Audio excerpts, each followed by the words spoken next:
Ok. Bueno, hola Fernando, buenas noches, te saluda Kimberly, soy estudiante de la UPN. Bueno, primero que nada, de verdad, muchísimas gracias por darnos el espacio de tu agenda. Sabemos perfectamente que en la logística el tiempo vuela y también es súper valioso. Y pues para optimizar al máximo tus minutos, hemos estructurado en esta entrevista ejes muy operativos en el caso de la cadena de Alio. No buscamos que nos des datos confidenciales, sino conocer más tu perspectiva estratégica como cabeza del área. Y pues para avanzar súper rápido, no quitarte tiempo, esta sesión está siendo grabada y así podemos ir conversando más fluido, pregunta por pregunta. Si estás de acuerdo, ya podemos arrancar con la primera según la estructura. Sí, dale, dale, dale. Ok. Listo. Mira, justo queríamos conocer un poco más sobre la estructura de tu equipo, el área de logística, operaciones, por ejemplo, si cuentas con coordinadores, encargados específicos de compras, también la gestión del almacén y distribución a provincias, cómo es su estructura? Entiendo que tu pregunta es que quieres saber cuál es la estructura completa de la cadena logística. Sí, correcto. Eh, Tenemos un área de compras Ok, donde la cabeza principal del área de compras es el gerente de operaciones. Después tenemos el área de importación, de producción, de importación, y después está todo lo que es la gestión del almacén y distribución del producto allá a los usuarios finales. No sé si quieres que ahonde en alguno de esos o es algo así de simple. sí, básicamente en la gestión, en el proceso aquí interno. Entiendo que tu área de compras se encarga de canalizar los pedidos de ventas, ¿correcto? ¿O ya tienen planificado ustedes, Lo que por, pasa, no sé, lo que pasa supongamos es por que año, ya saben qué van a comprar? no, lo que pasa es que el mercado tecnológico es un mercado cambiante Ajá. y que Ujú. evoluciona constantemente, entonces no puedes, si bien tienes productos, digamos que ya tienen están maduros en el mercado y tienen una demanda constante. Generalmente lo que buscamos es renovar cartera constantemente, entonces no vas a tener una proyección anual de qué comprar constantemente, más bien es estar midiendo la demanda del mercado y viendo qué productos nuevos salen y en función a eso el área de compras proyecta. Debe ser una proyección entre 3 a 4 meses, ¿ya? Entre 3 a 4 meses, y además de eso están las ferias de tecnología entre medio que a veces mueven bastante esas proyecciones, ¿no? Y entendería que ustedes también tienen sucursales en provincias. O sea, solamente es un jefe del área de compras que lo maneja, supongo, es en Lima o es en provincia. El área de compras está en Lima, está Ajá, el gerente de operaciones, yo también participo como jefe de logística y está el gerente general. El área de compras, las compras se hacen en China. Entonces correcto. no tiene sentido que haya otra persona en provincia, solo son sucursales de distribución, más no Con un hay un área jefe. administrativa. Y ellos tienen un jefe como jefe de tienda, básicamente. No tienen ellos una estructura de cadena interna para la distribución ahí en provincia. Bueno, nosotros tenemos 6 sucursales en provincias. Ujú. Hay un encargado del almacén y un área comercial. Lo que sucede es que desde Lima en función a las demandas de cada provincia, porque es bastante, difiere el norte del sur del centro, eh, se decide qué mercadería van a tener en stock. Eso no significa que no puedan venderla de más, pero el stock que tienen en sus almacenes son para ventas inmediatas, ¿no? Nuestra cartera debemos tener algo de 800 SKUs activos. Entonces, las provincias generalmente no tienen stock en sus propios almacenes para ventas inmediatas de los 800 SKUs. Entonces una decisión de qué productos tienen que tener en su almacén y qué productos dependen del almacén de Lima. Claro. Ok, creo que hasta ahí ya me quedó un poco claro. Voy a pasar a la otra. En este caso, si tuviéramos que mapear la cadena de suministro de Allium desde el origen hasta el cliente final, ¿cuál dirías que son los eslabones más, los claves, el clave? O sea, ¿lo manejan ustedes con un operador logístico o coordinan por separado? ¿Cómo es su preparación logística en cuanto a sus pedidos? La cadena de suministros empieza en Asia, ¿no? En China. Ah, Nosotros claro. importamos de Shenzhen, que es digamos, una región de China donde están las fábricas de tecnología. Ahí están, digamos, el primer eslabón, ¿no? Los primeros actores son nuestros proveedores, las fábricas. Después tienes todo lo que es el tránsito marítimo, que con las navieras. Nosotros Ujú. trabajamos directo con las fábricas, no usamos, eh, digamos, resellers, trabajamos directo con las fábricas. Entonces el segundo actor de la cadena es las navieras marítimas y el tercero vendría a ser nuestras agencias de aduana, ¿sí? Ujú. Que también es el siguiente actor en la cadena que nos ayudan a la nacionalización de los productos. Y ya el último somos nosotros mismos, ¿no? Cuando ya llega y el producto llega a nuestro propio almacén. ¿Y ustedes tienen Pero flotas, sí, perdóname, tienen flotas propias para la distribución? sí, la distribución lo hacemos con nuestras propias unidades. En Lima debemos tener unos 6 camiones para la distribución y en provincia, eso sí, ya dependemos de terceros, ¿no? Pero en Lima tenemos 6 unidades para distribución del producto. Ok. En cuanto al diseño de su almacén central, ¿utiliza un sistema o sea, de zonificación específico como zonas de alta rotación? ¿O cómo aseguran el proceso de entrada, que no interfiera el proceso de la salida de sus despachos? O sea, tanto la entrada de recepción de su mercadería como la salida. Claro, son dos procesos muy separados, ¿no? El inbound y el outbound, que le dicen, creo, en la teoría. Ujú. No, nunca van a chocar. O sea, nuestro almacén es suficientemente grande para poder hacer una descarga de contenedores y que el proceso de despacho se mantenga. El almacén principal, el más grande, está sectorizado. Tenemos 12 sectores. Los 12 sectores tienen distintos beneficios. Entre esos, como tú dices, es la velocidad de rotación. El sector más cercano a la zona de, ¿cómo se le dice?, de consolidación de la carga para el proceso de distribución, es donde está la mercadería con mayor rotación, ¿no? Pero también hay otros factores a considerar como peso. Por ejemplo, tenemos una de las zonas, son racks, entonces Ujú. los pisos más elevados de los racks tienen límites de peso.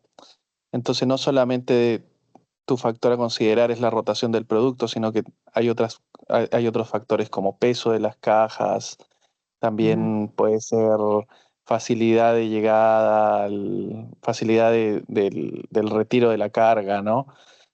Por ejemplo, tenemos una zona que es el segundo piso, eh, no es de fácil acceso, entonces el personal no puede utilizar ascensor de carga para retirarse ese tipo de carga, entonces ponemos productos muy livianos porque nuestro personal tiene que hacerlo, ellos Manual. mismos tienen que cargar de manera manual. Entonces sí, está estructurado, nuestro almacén está estructurado con distintas zonas. Dependiendo del tipo de productos, hay una elección de qué producto va en cada zona, sí. O sea, ustedes en su almacén central tanto reciben los contenedores, supongamos, y también atienden a sus despachos para, no sé, entre Lima o provincias. ¿Es en el mismo Exacto. almacén central? Ok. Sí, tenemos un solo almacén central, principal en Lima. Ahí tanto recibimos carga como hacemos los despachos, distribución del producto. Y contamos con un almacén de un tercero que se llama GME, que es obviamente es un tercero, así que es un almacén arrendado. Desde ese Ujú. almacén no se hace distribución, solo alimenta el almacén principal. Pero sí, a tu Ya, pregunta, sí, nuestro almacén principal recibe carga y también distribuye carga. ok. Y ese almacén de tercero que dices, entiendo que solamente es para distribución, ¿correcto? No, el almacén de tercero solo es almacenaje más, no es un alimentador. A lo que voy es que del almacén de tercero no salen mis unidades a distribuir el producto. El almacén del tercero funciona como un alimentador del principal. Entonces hay cierta mercadería que tiene sobre stock que no necesitamos porque la velocidad de rotación del producto es baja. Entonces se decide, después de un análisis, qué tipo de contenedores van a llegar a ese almacén del tercero, ¿no?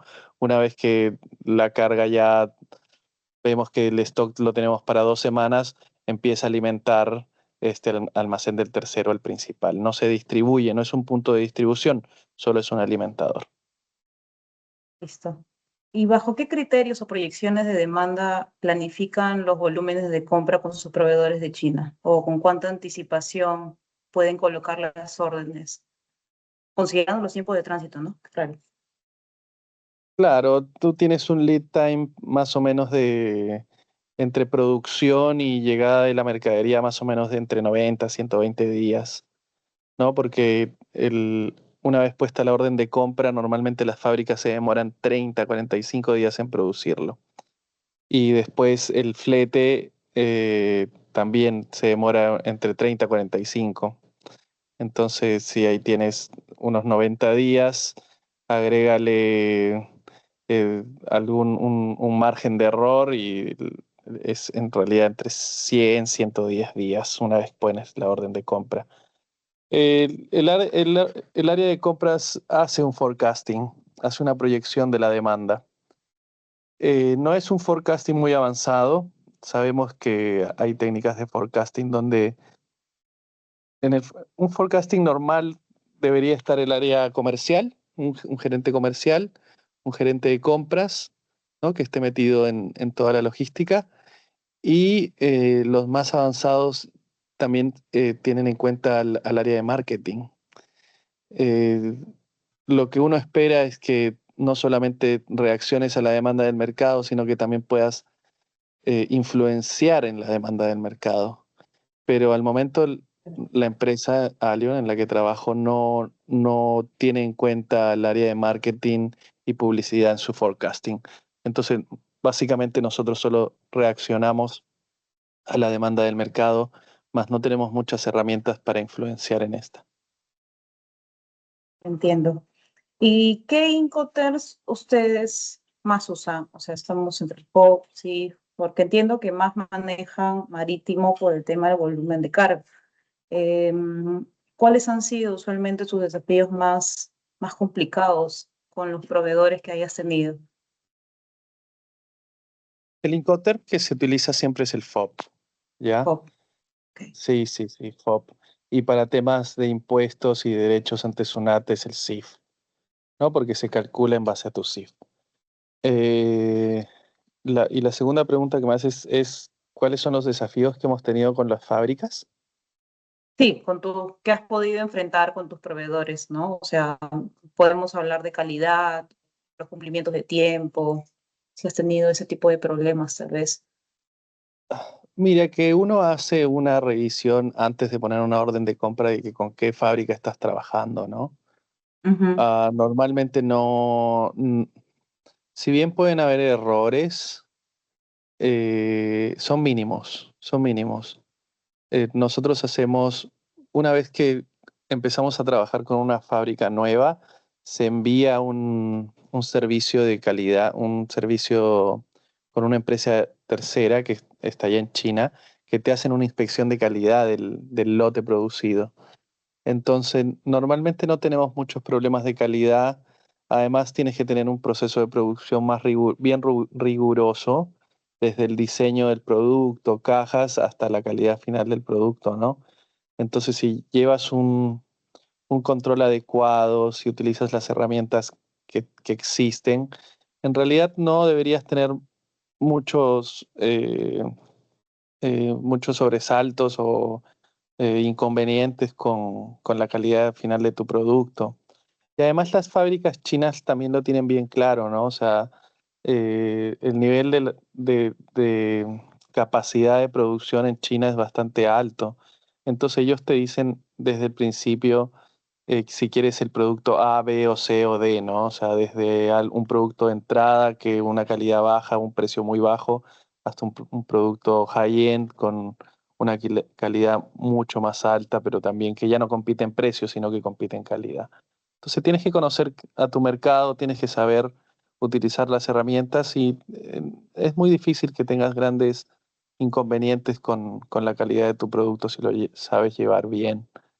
El mayor inconveniente que hemos tenido es con monitores, porque ya es un tema de tecnología más avanzada y seleccionamos un proveedor donde la tasa de retorno fue mayor al 1%. Pero inmediatamente cortamos relaciones con el proveedor, buscamos otro y solucionado, el producto que te llega con una calidad baja, intentas capitalizar ese dinero de inmediato para volverlo a invertir y no perder mucho tiempo. Pero son cosas también son cosas que pueden pasar, ¿no? Pero existen herramientas para que la pérdida no sea alta. Entonces, no es un mayor problema. Y los lead times de producción sí son un problema. Las fábricas chinas se toman mucho tiempo. Ah, lo ideal es que ya sepas con qué proveedor tus lead times sí se van a, a mantener en la cantidad de días que generalmente son 30 a 45 y con qué proveedor ya te la sabes que es muy probable que se alargue, ¿no? Ok. Pero tampoco hay muchos Ajá. sobresaltos, ¿no? Hablaste que trabajabas con el Incoterpop. Entiendo que tú tienes negociado con agentes de carga, manejas mejor las tarifas o sea, teniendo tú el control de poder negociar los fletes en vez de trabajar con un CIF o un CFR que lo maneje tu proveedor. Sí, el flete marítimo es sobre todo bueno, no tengo experiencia con otros puertos, pero los fletes de China varían muchísimo, Sí. bastante, son Mm. eh, muy sensibles a la demanda. Por ejemplo, ahorita el flete de un 40 Q, que es el contenedor más grandecito que tienes, está entre los $6.500. Hace Sí. 2 meses estaba en 1.800. O Sí. sea, los fletes varían muchísimo y tienes que saber bien qué tipo de carga vas a embarcar cuándo. Entonces no puedes manejar otros términos o no puedes manejar tus costeos de importación en otro término que no sea FOB, porque el FOB te permite visualizar a qué costo de importación te estás enfrentando, ¿no? Por Ujú, ejemplo, volvemos al tema de los monitores, que es un producto muy sensible. ujú. Los monitores son un producto súper sensible porque hay mucha competencia en el mercado nacional. Entonces, y es un producto que en general, como eh, hay tanta competencia y productos similares, hay mucha guerra de precios. Entonces, si tú Claro. traes un contenedor de monitores cuando tu flete está en 1.800, vas a tener mucha facilidad para bajar tus precios porque tu factor de costo de importación es muy bajo, ¿no? Mm, Pero si traes claro. un contenedor de monitores cuando está a $6.500, va a ser mucho más complicado que compitas. Exacto. Entonces, sí tienes que verlo como dos factores a manejar, ¿no? Si te cierras a ver tus importaciones como un SIF completo, no te permite visualizar el factor del flete como un factor de costo adicional. ¿Me hago entender? Sí, correcto. Tú hablaste sobre el tema de calidad, un tema de calidad cuando haces pedidos allá en origen. ¿Eso viene es una empresa tercera que lo hace o es parte de la negociación ya con tus proveedores? Ambas. O sea, una vez que inicias negociaciones, tienes que decirle que para tu primer lote de producto, va a haber un tercero que va a ir a revisar todo el lote. Ellos tienen que Siempre aceptar aplican porque eso. sí, sí, sí, para nuevos proveedores sí, sí o sí. ¿Y hay Sí. algún tipo de filtro para que puedas calificar a tus proveedores? Bueno, es que estas empresas terceras te hacen todo. O sea, ellos te dicen, revisan el producto completo y ese es el filtro que utilizas. O tú dices antes de llegar a esa negociación. Claro. Ok. Es que, Y aquí mi compañera te va a seguir ahondando con las preguntitas. A ver, Mer. Buenas noches, Fernando. Yo se voy a seguir con las preguntas. Justo hace un momento estábamos mencionando el proceso de nacionalización de la mercancía y estábamos hablando un poco de, obviamente, los procesos que se toman para facilitar la entrega o la nacionalización de los productos, pero si tuviéramos que hablar de cuáles son los principales cuellos de botella o los trámites burocráticos que suelen retrasar el retiro de los contenedores de ustedes, ¿cuáles serían estos? mira que realmente si haces bien tu trabajo, si tienes toda tu documentación en orden, SUNAT no es que te ponga muchas dificultades, ¿no? Yo trabajo con productos tecnológicos y muchas veces los productos tecnológicos necesitan ciertos permisos por ejemplo, del MTC. Yo traigo bastante mercadería que es un producto restringido y necesita autorización del Ministerio de Transportes y Comunicaciones. Entonces, obviamente, si yo ya tengo una mercadería restringida, tengo que hacer el proceso para obtener el permiso, ¿no? Antes. Entonces, Mm, la única dificultad es cuando se hacen canales rojos. Cuando tú nacionalizas un producto, ujú, una mercancía, por un tema de detección de precios, muchas veces la SUNAT te pone canales rojos. Pero el canal rojo también es inmediato, o sea, un canal rojo es que te hacen un aforo físico de tu carga. Y es inmediato, o sea, apenas llega la mercadería y obtiene volante, se programa el aforo y también es bastante rápido. Yo nunca he tenido problemas con SUNAT. No creo que haya una demora burocrática en el papeleo y en la declaración de mercadería. El gran problema y el gran cuello de botella es los puertos. APM y DP World muchas veces no tienen la capacidad para recibir toda la carga que llega. Y cuando pasa eso sí se crean cuellos de botella. Eh, se ujú, crean, se crean muchos cuellos de botella en el retiro de la carga. Entonces puedes ya haber nacionalizado tu carga, tener canal verde, levante, volante, pero no hay citas para retiro de los contenedores, los ujú, depósitos temporales, ¿no? Los DT también están a tope, no hay unidades para retiro de carga, el puerto está súper congestionado. Ese tipo de retrasos sí te encuentras en el puerto del Callao, más no uno ujú. burocrático. No te encuentras cuellos de botella burocráticos. Sunat es bastante rápida. Ok, eso está bien. Y, por ejemplo, ahorita estamos hablando del puerto de Callao, pero ahora con la implementación del puerto en Chancay, ¿ustedes han empezado a traer mercadería a través de su puerto? No, porque si bien el puerto ya lo habilitaron, no existe todavía los otros actores. Por ejemplo, no existen depósitos temporales. Creo que hay un depósito Mm, temporal. sí. Entonces, si bien el puerto nos da la facilidad de que el tiempo de la ruta sea mucho más corto, que pase de 40 días a 25 días, no está implementado completamente. Y además existen otros costos escondidos, ¿no? Imagínate lo que te cuesta un transporte del Callao a mi almacén, que está muy cerca, Ujú, versus un transporte, estoy hablando del camión que carga tu contenedor, eh, ujú, desde, desde el nuevo puerto hasta mi almacén. Va a ser 3, 4 veces más. A eso súmale el resguardo, porque todas tus cargas salen con un resguardo armado, porque normalmente todas las empresas trabajan con seguros de carga y ujú. todos los seguros de carga te solicitan un resguardo armado en el movimiento del contenedor.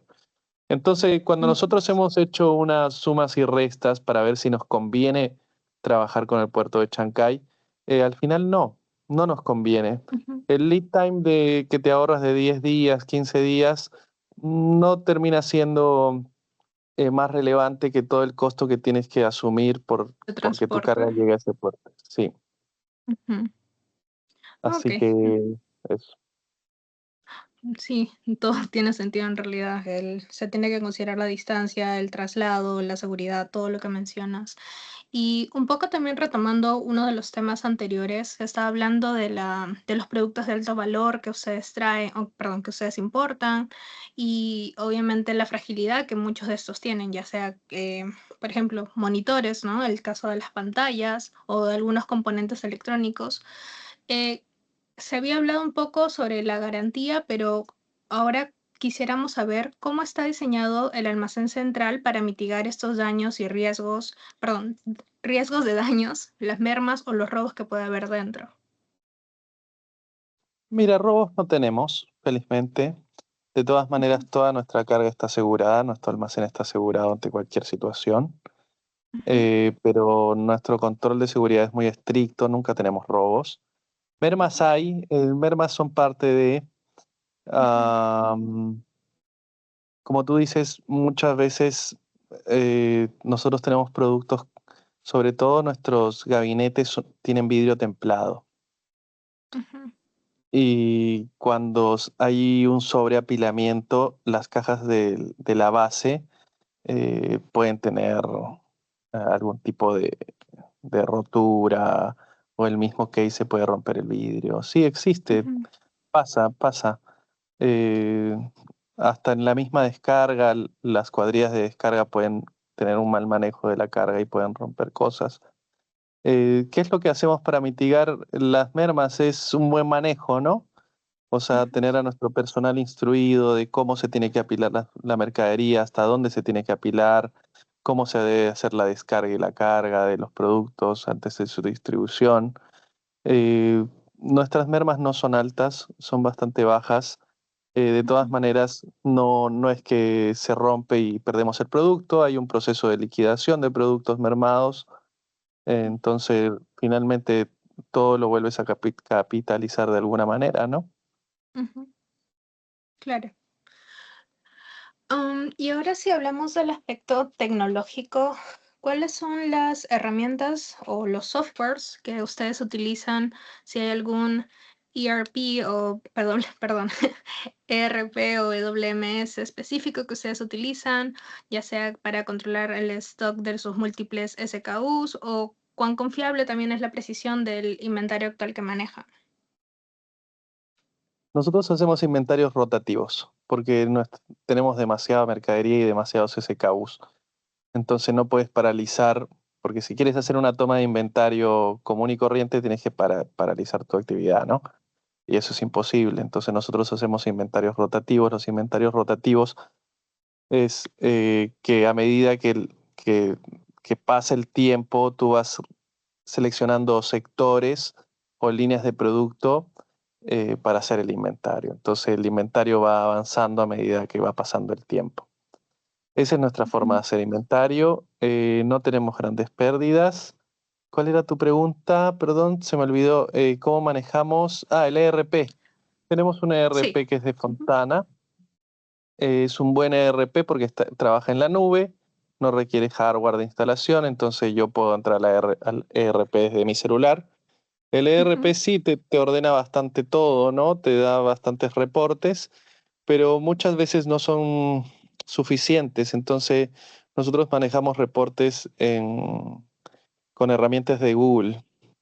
Tenemos reportes que funcionan con bases de datos gigantes. ujú, Se realizan fórmulas de espejo dependiendo del área. Entonces, ujú, almacén solo ve una parte de la data, el área de compras ve otra parte de la data, de ventas ve otra parte de la data. Entonces, ujú, utilizamos reportes en Google Drive con fórmulas de espejo y además utilizamos el Power BI para también distintos dashboards interesantes que nos ujú. ayudan en la toma de decisiones. Pero es básico, ¿no? Una empresa necesita un ERP para funcionar, sí, de todas maneras. correcto. Y cuando se habla del cálculo del stock de seguridad, ¿cómo ustedes calculan cuál es el stock necesario para que se pueda asegurar el abastecimiento continuo de sus sucursales a nivel nacional, especialmente considerando que puede haber demoras en el transporte marítimo o, por ejemplo, durante las campañas comerciales altas? El stock de seguridad es de 30 días. Ya, ¿Es un monto fijo el- entonces? ¿No es un cálculo que vaya cambiando? no, 30 días. 30 días es el stock de seguridad de todos, ¿no? No es un monto fijo porque tu venta promedio va cambiando a través del tiempo. Entonces, nuestro es un promedio de un año hacia atrás. De un año hacia atrás. O sea, hacemos un promedio mensual de venta considerando los últimos 12 meses y en función a ese promedio mensual de venta tienes un stock de seguridad de 30 días. El área de compras siempre visualiza eso, ¿no? Una vez tu stock esté ya en el que te queden 3 meses de ventas, ya se pone una orden de compra. Es más, se pone un poquito antes. Ahora ten en cuenta que como tenemos una gran variedad de SKUs, Ujú, por ejemplo, hablemos de mouse. Debemos tener algo de unos 50 SKUs de mouse activos. ujú. Eh, que te quedes sin el stock del mouse A no significa que vas a perder venta, porque tienes 49 otros modelos con stock. Modelos. Entonces, existe una rotación del producto y así como existen productos estrella que tienen una rotación altísima, existen Ujú. productos que en algún momento se apostó por ellos y no llegaron a rotar como uno esperaría. Entonces, cuando el mouse estrella queda agotado, lo que hace el mercado es empezar a comprar tu otro mouse que lo tienes ahí con días de stocks pasando y la idea es que también se mueva rápidamente. Entonces, no tenemos mucho miedo al quiebre de stock porque por lo mismo que nuestra cartera es bastante amplia, pero de Claro. todas maneras sí se tiene en cuenta.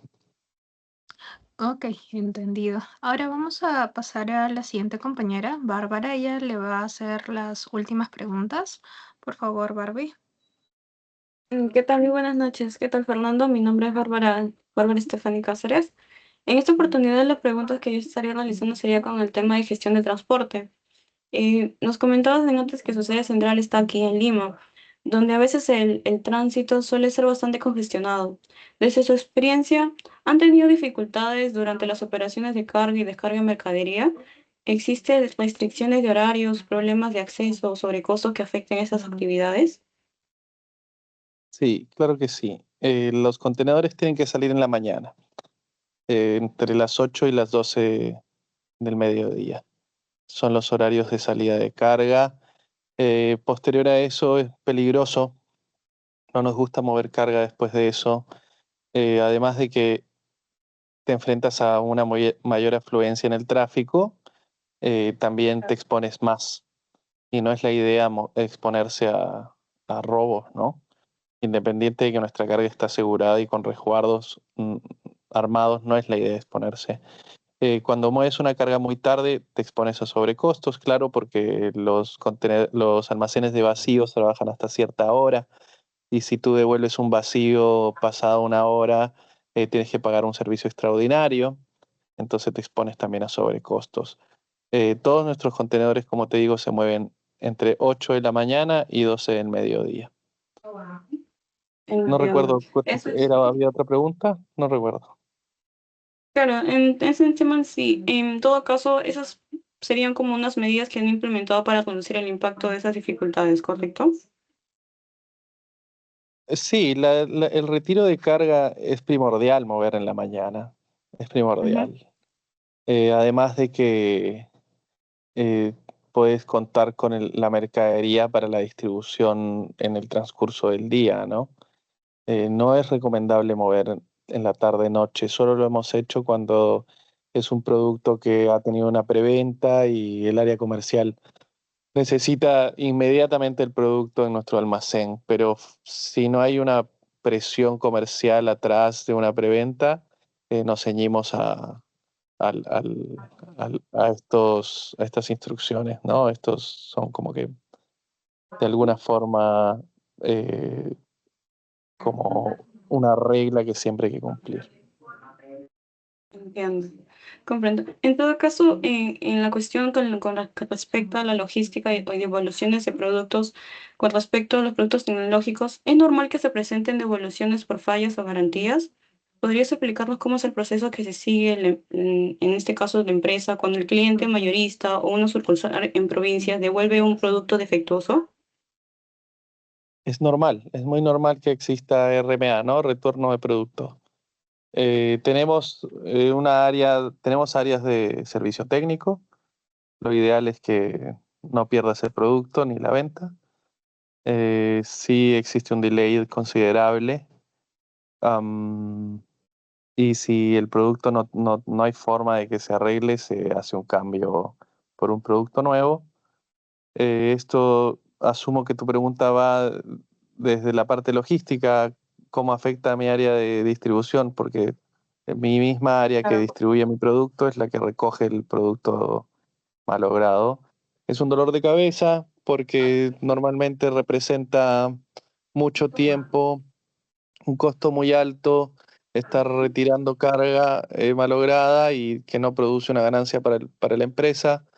Eh, Intentamos que sea lo menos posible, pero siempre va a existir. Am, Muchas veces lo más rápido es el cambio de producto nuevo inmediatamente, de tal manera no pierdes al cliente, sobre todo en provincia, donde nuestro servicio técnico no es tan especializado como en Lima. Pero sí, sí existe, sí representa costos, sí representa tiempo perdido para el área de distribución.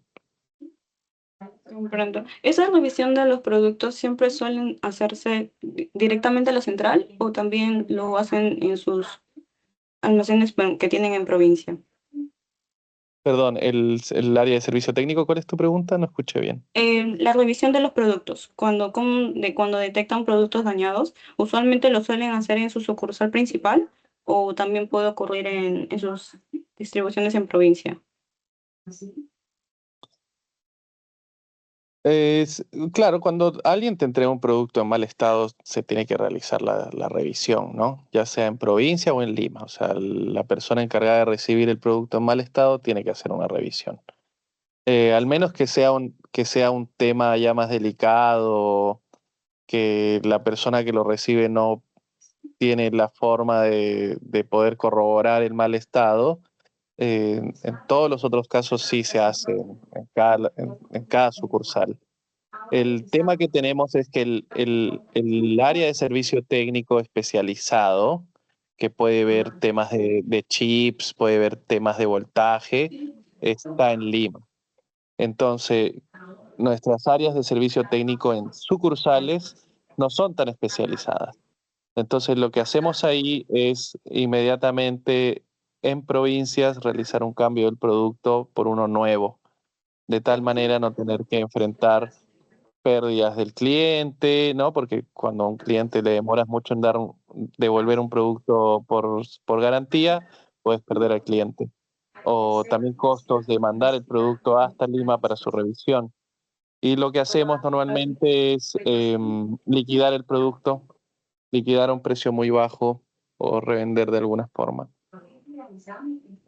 Comprendo. Entonces, esta sería la última pregunta, es con relación a la gestión de residuos y la sostenibilidad. Considerando que las importaciones generan una gran cantidad de materiales de embalaje, ya sea como cartón, plásticos, ¿cómo manejan actualmente la empresa la disposición o el reciclaje de esos residuos? Nosotros somos o sea, somos un sistema individual de reciclaje. Trabajamos con el ministerio, ay, no me acuerdo qué ministerio es, discúlpame porque no estoy en esa área, pero sí, reciclamos. Somos un sistema individual que es parte de RAE, se llama, RAEE, que es todos los aparatos eléctricos que tienen la obligación de ser reciclados en el Perú. Juntamos RAE no solamente nuestros, sino de terceros también. Digamos, imagínate un colegio, tiene aparatos eléctricos que ya están defectuosos, contactan con nosotros, nosotros recogemos esos aparatos eléctricos y los procesamos en una planta de procesamiento de reciclaje para aparatos eléctricos. Y todos los años se hace un reporte al Ministerio del Ambiente, con la cantidad de reciclaje que se ha realizado anualmente. El Ministerio del Ambiente te pone metas. Actualmente existen metas bastante elevadas ya, pero Ujú. casi ningún sistema las cumple. Tampoco hay multas muy elevadas por no cumplir las metas. Pero sí, está normado. Si es que esa es tu pregunta, está normado y nosotros somos parte del proceso de reciclaje en el Perú. Entiendo. En todo caso, tienen como una política establecida en apoyo con el ministerio que me indicas, ¿correcto? El Ministerio del Ambiente. Sí, más que tengamos una política, el ministerio te obliga a tener una política de reciclaje. Oye, ellos te piden cuál es tu programa de reciclaje, cómo estás reciclando, de qué forma estás publicitando de que eres un sistema de reciclaje. O sea, el ministerio te obliga a tener un proceso, una política Entiendo. por los niveles tan altos de importación que tenemos de esa clase de productos. Comprendo. En todo caso, eso sería todo por mi parte. Las preguntas son muy claras para mí. Más bien, muchas gracias por responderlas. Gracias, chicos, que espero que les vaya muy bien. De todas maneras, tengo contacto con Catherine, me parece, no me acuerdo. Kimberly, Kimberly, perdón. humilde, Tengo contacto con sí. Kimberly. Kimberly, si necesitas cualquier cosita adicional, me escribes y yo te mando. Gracias, reitero, muchísimas gracias, la verdad, por darnos, nos hemos pasado un poquito del tiempo que habíamos acordado, la verdad, pero muchísimas gracias por esos datos de valor. Igualito estamos en comunicación, ya te haremos llegar nuestro plan de mejora, porque vamos a analizar la información que nos has brindado, y de acuerdo a eso, pues te estaremos haciendo llegar tal vez algunas pautas, algo para que tú también los puedas chequear, ¿no? Y si es que es de ayuda también para que lo puedan establecer tal vez, ¿no? Listo, muchas gracias. Buenas noches a todos. Gracias, buenas noches, buen fin.